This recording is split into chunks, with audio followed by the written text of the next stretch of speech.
caveman with no phone, no therapist, no self-help book, and no gym membership had a calmer mind than you do right now. Read that again. And by the end of this video, you're going to understand exactly why. Somewhere between 40,000 years ago and today, something broke. Not our bodies, our minds. We got faster internet, softer beds, safer streets, and endless comfort.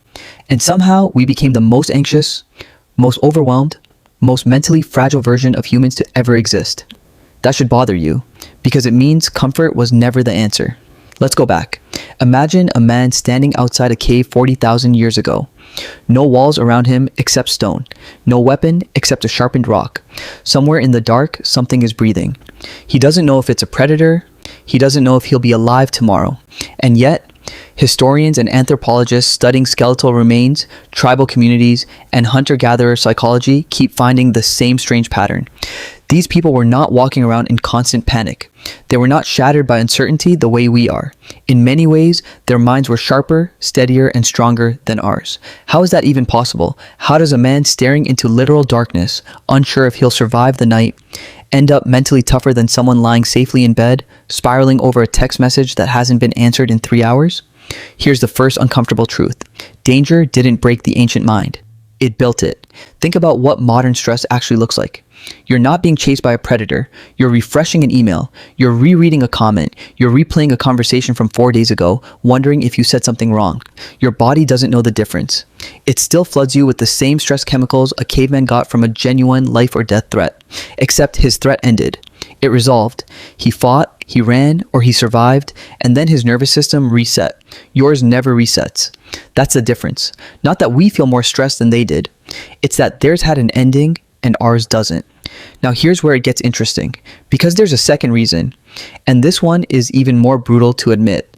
Ancient humans were bored constantly, truly, deeply bored. No screens, no scrolling, no instant distraction the second a feeling became uncomfortable. If a thought was painful, they sat with it. If silence felt heavy, they stayed in it anyway because there was nowhere else to go. And that unglamorous, forced boredom quietly built something we've almost completely lost. The ability to sit inside your own mind without needing to escape it. Think about the last time you were truly alone with your thoughts. No phone in your hand, no background noise, just you and whatever your brain wanted to bring up. If that thought makes you a little uneasy, that's the point. Most of us can't last 5 minutes there anymore. We reach for our phones the second a feeling gets uncomfortable, and every time we do, we teach our brain the same lesson. Discomfort is dangerous. Discomfort must be avoided immediately. Ancient humans never learned that lesson because they never had the option. They developed something psychologists now call distress tolerance, the ability to feel something hard and not fall apart. We're losing that ability in real time, one notification at a time. But there's something even deeper going on here, and it has to do with comparison. A hunter-gatherer's entire social world was maybe 150 people. That's it. That was the whole known universe of human comparison. You measured your life against the people physically around you, people who hunted the same animals, faced the same weather, buried the same losses. Now open your phone. In one scroll, you compare your body to a fitness model in another country, your income to a stranger's highlight reel, your relationship to a couple who edited 300 takes into one perfect clip. Your brain was never built to process that volume of comparison. It's like trying to run software from 40,000 years ago on hardware built for the entire internet, and it is quietly breaking under the load. This is why loneliness feels different now too. Ancient humans lived in tight, interdependent tribes. If you were hurting, someone noticed within hours because your survival was tied to theirs. There was no such thing as suffering completely alone in silence for weeks. Today, someone can go through their darkest moment surrounded by 400 online friends and not have a single person notice for days. That's not a technology problem. That's a structural collapse of the exact system that used to catch us when we fell. So let's bring this together because there's a pattern hiding underneath all of it. Ancient humans weren't mentally stronger because their lives were easier. Their lives were unimaginably harder. They were mentally stronger because their hardship was honest.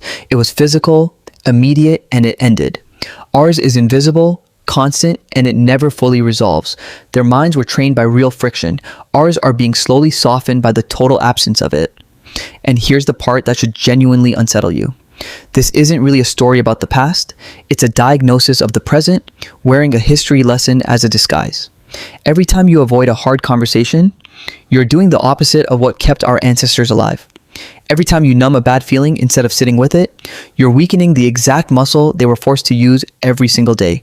Comfort feels like safety, but comfort, taken too far, is quietly the most dangerous environment the human mind has ever been placed in. So what do you actually do with this? Not therapy speak, not another 5-step morning routine, something closer to what they had, without the danger. Let yourself be bored on purpose. Sit with an uncomfortable thought for 60 seconds before reaching for your phone. Have the conversation you've been avoiding instead of numbing it away. Let small discomforts finish instead of escaping them halfway through. That's it. That's the whole ancient advantage, not tougher circumstances. A mind that was never allowed to avoid itself. Because here's the truth nobody wants to hear. We didn't get weaker because life got harder. We got weaker because life got too easy to escape. And somewhere, 40,000 years ago, a man with nothing but a fire and the dark in front of him was mentally stronger than most people scrolling through this video right now, comfortable, safe, and still somehow unable to sit still with their own mind for more than a few seconds. So the real question isn't whether you could survive what he survived, it's whether you could survive doing nothing at all.